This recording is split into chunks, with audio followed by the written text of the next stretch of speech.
Good morning mga idol. Narito po tayo ngayon sa bukid, sa bundok dahil wala pa tayong trabaho. Mangunguha tayo ng mga gulay. Ayan mga idol, saluyot, yung tanim nating mga saluyot. Ang tataba niya mga idol. Sino po yung mahilig sa saluyot? Ayan po. Kukuha tayo, wala pa hanggang po yan mga idol. Ayan, hanggang dyan. At saka doon, mga idol. Andun pa yung iba niya na saluyot. Ngayon kukuha tayo ng saluyot mga idol. Ayan, tataba ng mga saluyot natin mga idol. Para meron tayong gulayin. Nasa bukid tayo ngayon kasi wala pa tayong permanenteng trabaho mga idol. Kaya dito tayo muna sa bukid.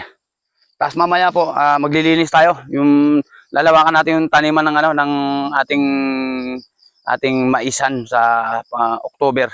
Magtatanim tayo mga idol. Kaya mamaya dadagdagan natin yung linis natin. Pagkakuha natin ng mga gulayin.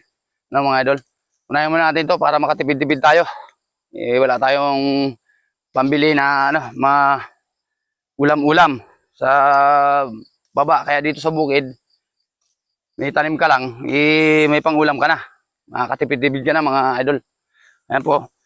Ang dami, ang tataba niya mga idol. Ang tataba ng ating mga saluyot. Tingnan nyo mga idol. Ayan, Sino po yung mahilig sa mga saluyot? Yung shout out sa mga Ilocano dyan. Alam ko, mahilig kayo rito. Pero ako, hindi may Ilocano. Bisaya ako, mahilig pa rin ako sa saluyot. Mga okra, yan. Mahilig tayo dyan sa mga ganyang Ayan mga idol, napakaraming saluyot. Mga matataba yung tanim natin saluyot mga idol. Ito, lagayin mo lang tapos may ka ng bagoong kalamansi. Ayos na. Tapos may sili mga idol. Ayan ang taba ng ating mga harbisin natin tong ating mga saluyot mga idol. Ayan napakarami mga idol. Ayan po. Ito ay maganda sa katawan ng saluyot. Mga idol. Maganda sa katawan ng saluyot. Ang taba ng ating mga saluyot mga idol. Panalo talaga. Pag bibili mo sa bayan to mga idol magkano na rin ito? Kung wala kang tanim na ganito.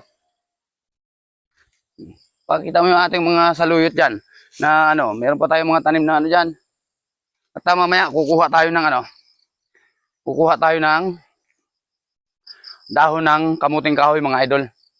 Gugulayin natin 'yon. Sino po yung hindi pa nakakaalam ng gulay na yan na talbos ng kamuting kahoy? Gagataan natin mga idol mamaya. Papakita ko sa inyo mamaya yung aktual na pagkuha ng kamuting kahoy mga idol. So ngayon, dito muna tayo sa saluyot natin, sa gulay nating saluyot. Magtatabas-tabas din tayo at maglilinis doon sa ating dadagdagan natin yung taniman natin ng mais sa October. Kasi malapit na naman mag-October, dapat makapaglinis na tayo habang maaga. Maulang umaga nga pala sa inyo dyan mga idol. Dito po sa amin maulan. Kayo po ba, ano pong bang panahon dyan sa inyo? Maaraw o maulan? Dito po sa amin maulan. Sa lugar namin mga idol. At saka ngayon po yung the best na pagtatanim ng mga halaman kasi maulan, madaling mabuhay mga idol.